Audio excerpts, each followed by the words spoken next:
Om Om Swastiastu. Swastiastu. Umat Dharma yang budiman, jumpa lagi dalam acara Mimbar yang pada saat ini saya bersama narasumber Ibu Luh Sri Drupadi. Beliau adalah seorang penyuluh agama yang berkompeten di bidang agama tentunya.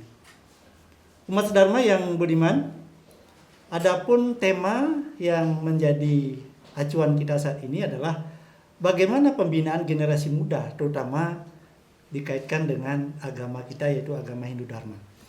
Yang pertama yang menjadi pertanyaan saya, benarkah bahwasanya umat Hindu yang ada di Indonesia, khususnya di Buleleng dan khususnya lagi di Singaraja ini, generasi mudanya awam dengan yang namanya ajaran agama? Bagaimana menurut pendapat Luh Sri Drupadi dalam hal ini sebagai seorang penyuluh? Silakan. Baik, terima kasih Niki atas kesempatan yang luar biasa yang diberikan kepada saya sebagai seorang penyuluh. Namun di sini saya bukannya ingin menggurui Niki Pak Jerongge, tapi kita hanya sekedar berbagi, sharing bagaimana kita bisa memajukan terutama umat Hindu dan pada khususnya generasi muda yang Pak Jero katakan yang ada di Buleleng. Menurut pandangan saya atau menurut beberapa kasus yang terjadi itu memang terjadinya penurunan nilai-nilai agama yang terdapat dalam remaja pada masa kini khususnya di Buleleng Pak Jero. Hal ini tentu saja bukan hanya sekedar wacana tetapi bisa kita lihat sesuai dengan fakta yang terjadi di lapangan. Terutama pada saat anak-anak atau remaja itu mengikuti persembahyangan di pura. Selain itu juga turunnya angka moralitas dan juga turunnya nilai atau etika-etika yang seharusnya mempedomani mereka dalam bertingkah laku seperti ini kalau yang kita lihat di Buleleng. Baik, Bu Lusri, kembali saya ingin tanyakan sebuah momen di mana di Pura Jagatnata kita Buleleng, itu pada saat Rainan Purnama Tilem diadakanlah persembahyangan bersama yang mana biasanya yang mengikuti atau pengikutnya kebanyakan generasi muda. Tetapi ada momen yang menurut kita, menurut pengamatan saya sangat prihatin sekali. Kenapa?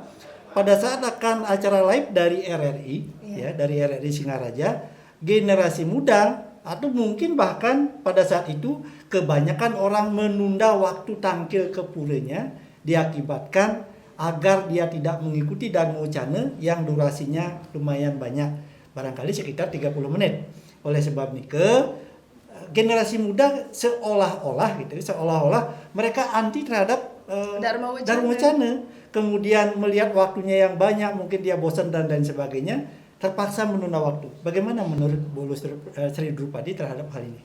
Iya, menurut Tiang ini sangat diprihatinkan nih Pak Jero. Hal-hal seperti ini seharusnya kita terutama ya dari keluarga dulu Pak Jero bisa mengarahkan. Kalau memang tujuannya sembahyang, dari awal lah kita ikuti prosesi sembahyang itu. Jangan ketika sudah ada live dari RRI dan itu kan sangat berguna untuk kita.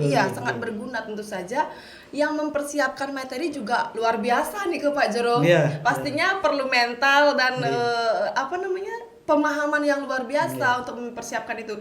Namun remaja niki ketika ada Dharma Wacana atau live dari RRI itu dia tidak mau mengikuti. Nah, hal inilah yang harus kita tuntun, harus kita benahi sebenarnya sebagai dari keluarga, terutama dari awal-awal dari keluarga. Kalau memang tujuannya sembahyang, ikuti prosesi persembahyangan dari awal seperti ini.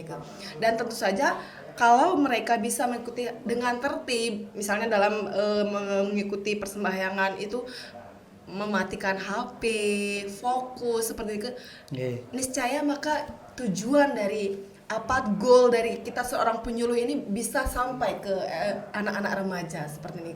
Baik, semua pemaparan yang sangat luar biasa dari Bu Sri Drupadi. Tetapi saya ingin mendapatkan ending daripada bagaimana kita generasi muda dalam setiap momen gitu ya, selalu menurut kacamata saya, karena kebetulan juga sering memberikan Dharma Wacana, menurut pemandangan saya itu bahwasanya kebanyakan generasi muda itu tidak terlalu peduli terhadap bagaimana Dharma Wacana yang diberikan kepada umat pada saat hari-hari tertentu. Sangat beda dengan agama lain yang kita lihat. Kalau agama lain barangkali anggaplah salah satu contoh umpamanya teman kita yang beragama Islam gitu ya, pada saat ada hari Jumatan gitu ya, mereka kusuk sekali menikmati apa yang disampaikan oleh narasumber, dalam hal ini memberikan ceramah dan lain sebagainya. Tetapi di kita, pertanyaan saya begini, apakah mungkin gitu ya, apakah mungkin di intern kita, terutama para pembina, para tokoh-tokoh masyarakat tidak punya kemampuan atau dalam setiap memberikan Dharma Wacana itu selalu mungkin yang sifatnya umum saja, tidak ada penekanan khusus, kemudian tidak punya kemampuan khusus untuk menyampaikan sesuatu yang pasti diperlukan oleh mereka. Bagaimana menurut pandangan Lustri? Kita tidak bisa menyalahkan si pembina atau si penyuluh nih Pak Jero. Jadi pastilah seorang penyuluh itu sudah mempunyai kemampuan di bidangnya. Namun kita perlu berinovasi nih Ki. Dia juga sampaikan ke teman-teman penyuluh bagaimana kita bisa mengajak anak remaja. Kita tahu kan sifatnya anak remaja itu waduh luar biasa, lincah sana sini, dan maksudnya tidak bisa enteng ya seperti itu Pak Jero. Jadi bagaimana kita bisa menyajikan materi yang menarik bagi dia dan juga bermanfaat untuk dirinya, sehingga dia bisa merasakan secara langsung, oh ternyata kalau saya begini salah seperti itu. Jadi inovasi yang kita kembangkan, bagaimana kita mengemas materi itu agar menjadi menarik di mata mereka, sehingga apa yang kita sampaikan tidak monoton dan mereka juga tidak terkesan ngantuk, undap-undap atau mungkin ada menggadi. Nah seperti ini jadi cara penyampaian kita yang diinovasi atau diubah mungkin seperti ini. Kalau misalnya penyuluhnya dibilang kurang kompeten atau itu saya tidak setuju, karena seorang penyuluh itu adalah orang yang bisa menyampaikan sesuatu yang benar seperti ini. Tapi bagaimana kita bisa mengemasnya, itu yang terutama, membungkusnya itu yang terutama Pak Jero. Baik, terima kasih pemaparan yang luar biasa. Tetapi ada yang belum saya dapatkan dari penyampaian Lustri dan Drupadi tadi tentang sebenarnya yang menjadi tanggung jawab daripada mereka generasi muda bukan saja kita, bukan saja kita Kementerian Agama selaku leading sektornya keagamaan. Kemudian perlu juga disampaikan ini tanggung jawab masyarakat dan juga tanggung jawab orang tua di rumah. Tentu saja sesuai apa yang disampaikan Lustri tadi, bahwasanya di rumah pun orang tua itu mesti memberikan pengarahan kepada anaknya bagaimana pada saat dia sembahyang, apa yang mesti dilakukan. Kemudian tentu secara agama itu ikutilah apa-apa yang menjadi kebaikan, apa-apa yang menjadi panutan dalam kegiatan sembahyang. Baik Lustri Drupadi, karena waktunya sudah habis, mungkin closing statement dalam waktu yang singkat, silahkan. Baik, terima kasih.